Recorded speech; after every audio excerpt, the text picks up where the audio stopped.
Avatar 3 finalmente foi lançado e imediatamente causou muito barulho na internet. E não se trata apenas do tradicional alvoroço em torno da epopeia de James Cameron. Os críticos são unânimes em apontar que esta é a parte mais fraca da trilogia. Mas será que tudo é tão ruim assim na realidade? É isso que vamos analisar nos próximos minutos, sem spoilers. E na segunda metade do vídeo, discutiremos o enredo das próximas partes e o final, que agora parece óbvio. Por isso, ajeitem-se confortavelmente, que vamos começar. De imediato, ressaltamos que Avatar nunca foi um filme com um enredo complicado. É uma história bastante previsível sobre dever, amor e escolha, nos cenários incríveis de Pandora. Após o lançamento da primeira parte, muitos afirmaram que Cameron simplesmente adaptou o desenho animado da Disney, Pocahontas, e colocou os heróis em outro planeta. Aliás, o diretor nem fez muita questão de esconder isso. No entanto, a característica distintiva do seu projeto foram os gráficos mais avançados. O roteiro de Avatar foi escrito no início dos anos 90, mas na época não havia a capacidade técnica para realizá-lo. Após o lançamento de O Senhor dos Anéis, em que Andy Serkis interpretou o Gollum e só depois os gráficos foram aplicados à sua atuação,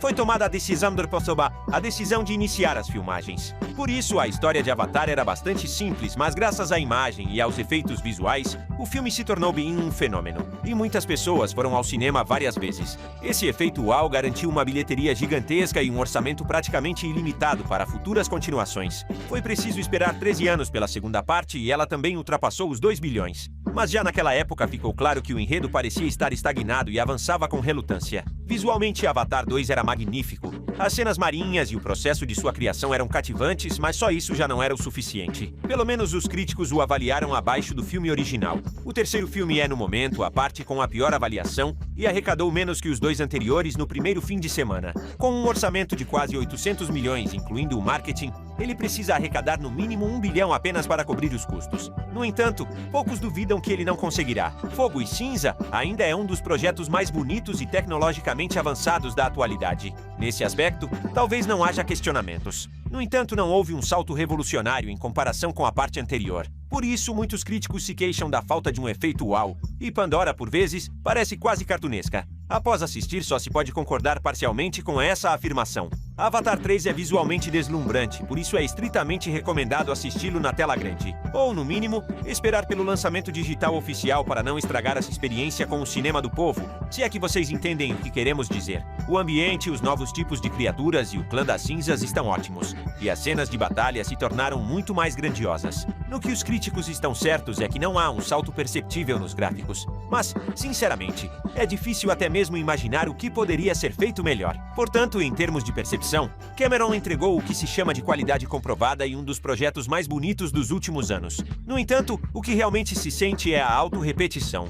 Já pelos trailers ficava claro que veríamos mais ou menos a mesma história com os mesmos protagonistas e o mesmo conflito estabelecido. Ao mesmo tempo, após as entrevistas dos atores, havia esperanças de uma reviravolta inesperada na trama que chocaria a todos e mudaria completamente a franquia. Bem, não vamos dar spoilers, mas muito provavelmente vocês adivinharão como o filme termina na primeira meia hora. De qualquer forma, isso não estraga a impressão geral. Convenhamos, é estranho ir ver Avatar esperando um enredo confuso como o de Tenet, do Nolan.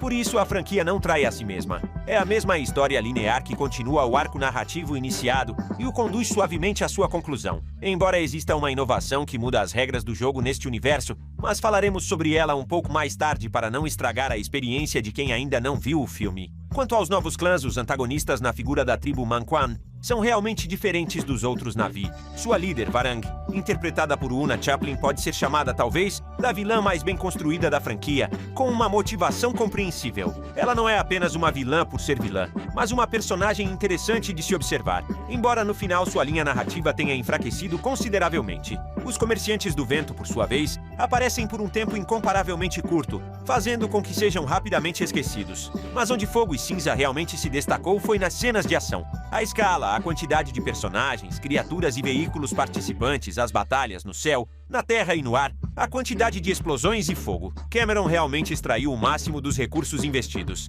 Além disso, houve um aumento notável de cenas em primeira pessoa, que adicionam dinamismo e lembram uma atração emocionante. Em suma, o filme de forma alguma pode ser chamado de um fracasso. Os críticos continuam a procurar drama, temas globais e problemas atuais em tudo. Mas Avatar é, antes de tudo, a história pessoal da família Sully, que se desenrola em cenários incrivelmente belos. E é, sem dúvida, um daqueles filmes para os quais os cinemas existem. E a julgar pelas avaliações do público, a terceira parte está indo bem e está na mesma sintonia com sua audiência. Agora, se vocês gostaram de Fogo e Cinza ou acham que a franquia deveria terminar aqui, propomos discutir nos comentários. Nós, enquanto isso, passamos suavemente para a análise do final e daquela reviravolta na trama que mudou as regras do jogo. Se vocês se lembram, James Cameron declarou: "Não faz muito tempo que não tinha certeza se haveria uma quarta e quinta partes. O diretor, por enquanto, evita respostas diretas sobre a continuação, garantindo que muito se saberá com base nos resultados da bilheteria. Por via das dúvidas, ele até observou que Avatar 3 tem um final lógico e, se necessário,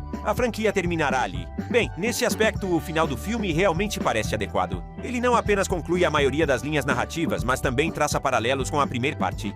Spider se torna um dos Na'vi, Neytiri o aceita como filho, Kiri descobre sua origem e todos os personagens falecidos dos filmes anteriores se encontram na cena final. Ou seja, o ponto final foi de fato colocado. A única linha que ficou inacabada é o novo status de Spider. 16. Que agora é o alvo mais valioso para os humanos. Os humanos não foram enviados para casa como no primeiro filme, apenas uma parte de sua força militar foi derrotada, sem mencionar Varang e Quaritch, cuja morte nunca nos foi mostrada. Ao mesmo tempo, insiders dizem que o estúdio já aprovou Avatar 4. Ele será lançado em 4 anos e a maior parte do primeiro ato já foi filmada. O filme dará um salto no tempo e desta vez a narradora será Kiri. Além disso, a direção do estúdio não teve uma única questão sobre o roteiro, o que significa que a visão original do diretor permanecerá intacta. Ele é o que tudo indica, se concentrará em Spider e Kiri. Agora sabemos que Kiri é geneticamente idêntica ao avatar de Grace. Ela não tem pai biológico e, em essência, é um clone. O avatar de Grace engravidou sem fertilização quando os Na'vi tentaram transferir sua consciência de seu corpo humano moribundo. Estando em conexão com a Árvore das Almas, Eywa misteriosamente colocou uma semente no corpo do avatar, o que foi um evento sem precedentes que levou ao nascimento de Kiri. Daí vem sua conexão única com a divindade e as habilidades que se revelam intuitivamente. Ela conseguiu alterar a estrutura do DNA de Spider, dando-lhe a capacidade de respirar em Pandora. Assim, Kiri essencialmente se torna a escolhida que personifica o poder de Eywa. E no futuro será ela quem desempenhará o papel decisivo na luta pelo planeta. E a luta, a propósito, continuará. Só que agora o foco dos humanos será deslocado para Spider. Sua recém-adquirida habilidade pode dar aos humanos a oportunidade de vagar livremente por Pandora e iniciar uma expansão global. Há alguns anos foi anunciado que nos 4º e 5º filmes, Michelle Yeoh se juntaria ao elenco. Pouco se sabe sobre seu papel até agora, exceto que ela não interpretará uma Na'vi, mas uma cientista da Terra. É improvável que o estúdio traga uma atriz vencedora do Oscar para um papel secundário insignificante. Portanto, considerando o valor de Spider e sua nova habilidade, é muito provável que seja a personagem de Michelle Yeoh